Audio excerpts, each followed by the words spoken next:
चलिए सभी को मेरे तरफ से जय हिंद। पिछले वीडियो में बता दिए थे नहीं लसा और मसा भाज्य गुणनखंड विधि से कैसे निकाला जाता है, लेकिन इस वीडियो में हम समझाएंगे यूक्लिड विभाजन से आप मसा कैसे निकाल यानी इंटरसेप्ट कैसे निकाल सकते हैं। अब बहुत आसान विधि से, आसान तो नहीं कह सकते हैं लेकिन आप रिवीजन करिएगा तो हर चीज़ आसान हो सकता है। तो ये क्या पढ़ना है हम लोग का आप लोग का पढ़ना है यूक्लिड के तो नाम आप सभी सुने होंगे। यूक्लिड विभाजन प्रमेयिका भी बोल सकते हैं। यूक्लिड विभाजन प्रमेयिका, ठीक, प्रमेयिका।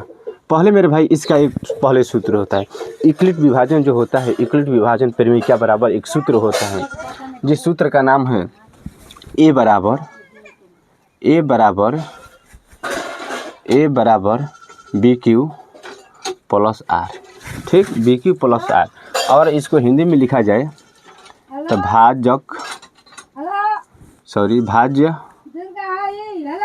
भाज्य बराबर भाजक गुणे भागफल प्लस शेषफल, ठीक। अब आपको कहने का मतलब ये होता है, ये ए क्या होता है, भाज्य क्या होता है, बी क्या होता है, भाजक क्या होता है, आर क्या होता है, शेषफल क्या होता है, क्यू होता है, भागफल क्या होता है, मतलब ये आप सबको कहने का मतलब जरूर होगा। तो देखिए मेरे भाई, पहले तो आप ये बात समझिए, ए को हम लोग हिंदी में भाज्य बोलते हैं, ठीक। वही बात बी को हम लोग हिंदी में भाजक बोलते हैं, वही बात क्यू को हिंदी में भागफल बोलते हैं, आर को हम लोग हिंदी में शेषफल बोलते हैं। अब मेरे भाई जैसे मान चलिए मैं 2 से 7 में भाग देता हूँ, 2 3 6 बचा 1। तो मेरे भाई देखिए इसको हम लोग ए बोलते हैं यानी भाज्य बोलते हैं। क्या बोलते हैं? भाज्य। ध्यान से समझिएगा इसको, सॉरी इसको हम बोलते हैं ए यानी भाज्य। क्या बोलते हैं? भाज्य। बात समझिएगा। इसको बोलते हैं बी यानी भाजक। क्या? भाजक, ठीक। इसको बोलते हैं क्यू यानी भागफल, ठीक। और जो नीचे बचता है, जैसे एक नीचे बचा है, 7 में 6 जाएगा तो बचेगा 1, तो एक जो बचा है इसको बोलते हैं आर यानी इसको शेषफल, शेषफल। क्या? शेषफल। शायद आप समझ गए होंगे। ये होता है मेरे भाई, ए से हमेशा छोटा बी रहता है। ए से हमेशा, कहने का मतलब जो ए होता है, जो घर में हम लोग ए लिखते हैं, ए से जो बाहर होता है उसको बी बोलते हैं। तो कहने का मतलब ये जो है ना, ये बी का मान है, तब बी हमेशा आपको ए से छोटा रहेगा। कहने का मतलब जो बाहर वाला संख्या है घर वाला से हमेशा छोटा रहता है। इतना बात समझ गए हैं। अब आइए मेरे भाई डायरेक्ट हम लोग सवाल पर आते हैं। डायरेक्ट सवाल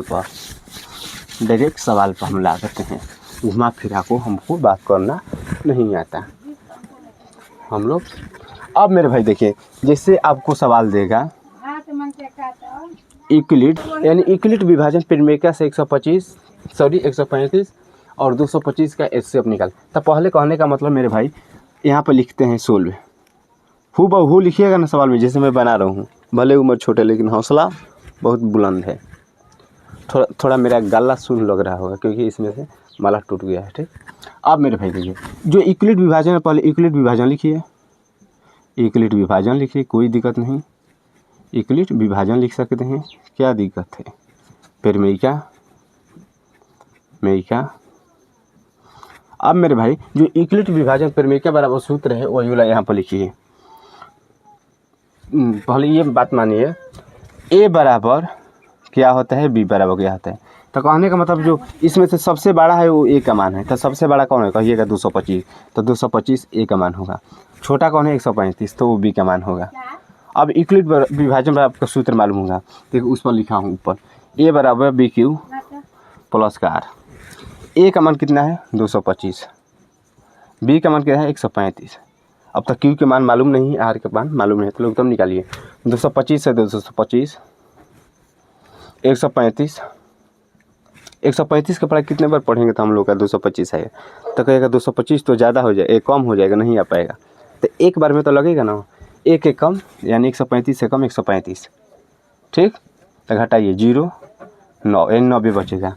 अब मेरे भाई देखिए ये क्या चीज़ का मान है, क्यू का मान है, तो क्यू की जगह पर हम लोग 1 रख सकते हैं प्लस ये 90 आर का मान है तो रख सकते हैं, क्या दिक्कत है। अब इसको ऐसे किया जाए 135 को साइड विदा करिए, ठीक, बराबर 90 को इस साइड।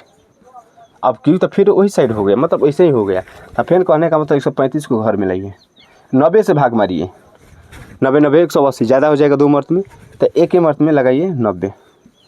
अब घटाइए इसको 5 9 मिले 13 मिले 9 जाएगा तो 4। अब मेरे भाई क्यू की जगह पर आप 1 रख सकते हैं प्लस आर की जगह पर आपको कितना बचा 45, 45 से पहले 45 लिख सकते हैं। या आप चाहें ना तो चरण 1 भी लिख सकते हैं, कोई दिक्कत नहीं, चरण 1। यहाँ पर चरण 2 भी लिख सकते हैं, जितना भी चरण जाएगा। ये काम कब तक करना है, जब तक आपको 0 मान यहाँ पर ना आ जाए। तो अब मेरे भाई देखिए, अब कहने का मतलब चरण 3 ना, चरण 3 में क्या लिखना है, जो 90 है ए साइड आएगा बराबर 45 से ए साइड। अब क्यू का मान फिर नहीं पता, फिर आर का मान नहीं पता, तो 45 है ना, तो 90 को घर में लाइए, 45 दूना 90, 2 मर्त में तो ख़त्म हो गया जी, 2 मर्त में ख़त्म हो गया। तो क्यू की जगह पर क्या रख सकते हैं 2, तो 2 रखिए प्लस। अब आर के मान क्या रख सकते हैं, कुछ नहीं तो 0 बचे तो 0 रखिए 0। अब मेरे भाई कहने का मतलब इधर से गिनिए तीसरा स्थान कौन है, ए साइड की गिनना है आपको, तीसरा स्थान कौन है, दिख रहा है, पहले दिख तो रहा है, इधर से गिनिए मेरे भाई तीसरा स्थान कौन है। तो कहेगा 1 2 3 तो यहाँ पर है, 45 है, तो 45 हम लोग का आंसर। अब इसको लिखेंगे कैसे आंसर में, यहाँ पर लिख देते हैं पहले, यानी HCF आपको 45, यहाँ पर आंसर नहीं मानना है इससे, ये लघुत्तम आपको निकालना ही पड़ेगा, निकालना है 135 और 225 का HCF 45। ऐसा बना सकते, तो माई का लाल कोई नहीं है जो गलती काट सकता है, 1 नंबर भी काटेगा ना तो हम लोग जानते हैं, जैसे माई का लाल कोई नहीं है जो इसको काट सकता है, क्योंकि नियम विधि कानूनी से हम लोग बनाए हैं, नियम से हट के कुछ भी नहीं हम करते हैं, ठीक। हाँ, अब दूसरा हम सवाल सोल्व करेंगे, यानी दूसरा लिखेंगे, पहले वीडियो को स्किप करके हम लोग। अब आपको इस तरह का सवाल दिया हुआ रहेगा, यूक्लिड विभाजन से 20 और 98 का HCF निकाल यूक्लिड। तो पहले ये मालूम आपको होना चाहिए, पहले सोल्व लिखिए, ये बात मालूम होना, यूक्लिड विभाजन पहले लिखिए, इसमें कोई दिक्कत नहीं, लिख दिए यूक्लिड विभाजन लिख सकते हैं, कोई इसमें दिक्कत है, कोई दिक्कत नहीं है। अब मेरे भाई देखिए ए बराबर क्या है, तो हम पूछेंगे ए बराबर आपको मालूम कैसे होगा, तो पहले इसमें देखना है दोनों में 98 में 20 में बड़ा कौन है, तो कहिएगा 98 है, तो 98 ए का मान होगा, जो सबसे बड़ा होता है वही ए का मान होता है, जो सबसे बड़ा होता है वही ए का मान होता है। अब इसमें 20 जो सबसे छोटा होता है, छोटा तो 20 है, तो 20 बी का मान होगा, इसमें 2 ही तो संख्या है। अब मेरे भाई यूक्लिड विभाजन में सूत्र ए बराबर BQ प्लस आर, ए का मान क्या है 98 रखेंगे, बी का मान क्या है 20 रखेंगे। अब क्यू के मान तो मालूम नहीं, क्यू के मान मालूम नहीं, इसको चरण 1 हम लिख सकते हैं, चरण 1, ठीक। बी का मान पता कैसे चलेंगे, लघुत्तम निकालेंगे, जो 98 उसको घर में लिखेंगे, बड़ा चीज़ हमेशा घर में रहता है और छोटा बाहर रहता है, तो 20 के पढ़ा कितने बार पढ़ेंगे तो 98 आएगा, तब 20 5 100 यानी ज़्यादा हो जाएगा, तब 20 चौके 20 के पढ़ा 4 बार हम लोग पढ़ेंगे तो 80, 20 चौके 80। अब बचेगा कितना, शायद 18 बचेगा। तो देखिए 4 है मेरे भाई वो क्यू का मान है, और जो आर है जो सेसवाल नीचे बचा है वो 18 है, 18 सॉरी 81 मैंने लिख दिया, सॉरी उसके लिए, ठीक। हाँ, अब मेरे भाई देखिए, अब मेरे भाई दूसरा चरण दूसरा देखिए, चरण आपको दूसरा मिलेगा, जो 20 है ए साइड आएगा, आप सॉरी बराबर 18 इस साइड।